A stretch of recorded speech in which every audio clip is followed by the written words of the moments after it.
വിഷമോ കിണിയോ ഒന്നുമില്ലാതെ നമ്മുടെ വീട്ടിൽ ശല്യക്കാരായ പല്ലി, പാറ്റ, പെരിച്ചഴി, എലിവയൊക്കെ തുരത്താനുള്ള ടിപ്പാണ് കാണിക്കുന്നത് കേട്ടോ. അതിനുവേണ്ടി ഒരു ഇടിക്കല്ല് എടുത്തിട്ടുണ്ട്. അതിലേക്ക് ഒരു സ്പൂൺ ചായപ്പൊടിയും ഒരു പച്ചമുളകും കൂട്ടിയിട്ട് നന്നായി ഇടിക്കല്ല് വെച്ചിട്ട് ഇതുപോലെ ഒന്ന് ഇടിച്ചു കൊടുക്കുക കേട്ടോ. നന്നായി ചതച്ച് കൊടുക്കുക. പച്ചമുളകിൻ്റെ വലിയ പീസ്, ചതയാത്ത പീസ് ഉണ്ടെങ്കിൽ അതെടുത്ത് പുറത്തേക്ക് കളയാം കേട്ടോ. പരമാവധി നല്ലപോലെ പൊടിച്ചെടുക്കാൻ നോക്കുക.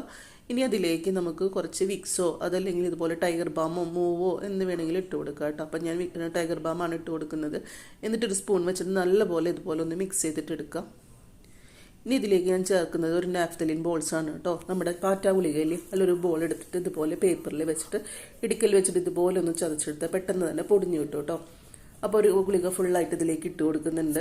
ഇപ്പോൾ തന്നെ നല്ലൊരു സ്മെല്ലാണ് വരുന്നത് കേട്ടോ. അപ്പോൾ ഇതുപോലെ പാറ്റകൾക്ക്, പല്ലികൾക്ക്, എലികൾക്കൊന്നും ഇത് ഹാനികരമാണ്. അതുകൊണ്ട് നമ്മൾ ഇതുപോലെയൊക്കെ ഒന്ന് വെച്ച് കൊടുക്കുക കേട്ടോ. ഇനി ചെറിയ ചെറിയ പാത്രങ്ങളിലാക്കിയിട്ട് ഇതുപോലെ പല്ലി, പാറ്റകളൊക്കെ വരുന്ന സ്ഥലത്ത് നമുക്ക് ഇതുപോലെ വെച്ച് കൊടുക്കുക. ഗ്യാസ് സ്റ്റോപ്പിൻ്റെ അടുത്ത്, അതുപോലെ പാത്രങ്ങളുടെ അടക്കി വെക്കുന്ന ഡിഷ് റാക്കിലെ ആ ഭാഗത്ത്, സിങ്കിൻ്റെ സൈഡിലായിട്ടൊക്കെ ഇതുപോലെ പൊടിച്ചത് കുറേശ്ശെ വിതറി കൊടുത്തു കഴിഞ്ഞാൽ ഒരു 2 ദിവസത്തിൻ്റെ ഉള്ളിൽ ഇതിൻ്റെ ശല്യം പരിപൂർണ്ണമായിട്ട് ഇല്ലാതാവും കേട്ടോ.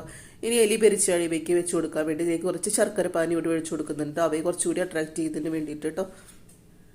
നല്ലപോലെ മിക്സ് ചെയ്തതിന് ശേഷം ചിരട്ടയിലോ ഇതാക്കിയിട്ട് നല്ല പാത്രങ്ങളിലോ ആക്കിയിട്ട് നമുക്ക് വെച്ച് കൊടുക്കാം. അപ്പോൾ അവയിൽ കുറച്ചുകൂടി അട്രാക്ട് ചെയ്തതിന് വേണ്ടിയിട്ട് ഇതുപോലെ കുറച്ച് കപ്പ അല്ലെങ്കിൽ ഉരുളക്കിഴങ്ങ്, അതുപോലെ തന്നെ ചെറുപഴം ഇതിൻ്റെ ഉള്ളിലായിട്ട് ഇതുപോലെയൊക്കെ ഒന്ന് വെച്ച് കൊടുക്കുകയാണെങ്കിൽ അവ പെട്ടെന്ന് വന്ന് കഴിക്കുകയും ചെയ്യും കേട്ടോ. അവലെ വയറ്റിലായാലും അവർക്ക് പരവേശം ഉണ്ടാകും, വെള്ളം കുടിക്കാനായിട്ട് ഓടുകയും അവർ ചത്തുപോവുകയും ചെയ്യും കേട്ടോ. അപ്പോൾ എല്ലാവരും ഒന്ന് ട്രൈ ചെയ്ത് നോക്കുക. ഇതുപോലെ ചിരട്ടയിലായിട്ട് വൈകുന്നേര സമയങ്ങളിൽ വളർത്തു മൃഗങ്ങളൊക്കെ കെട്ടിയിട്ടതിന് ശേഷം ചെയ്ത് കൊടുക്കുക. അപ്പോൾ എല്ലാവരും ഒന്ന് ട്രൈ ചെയ്ത്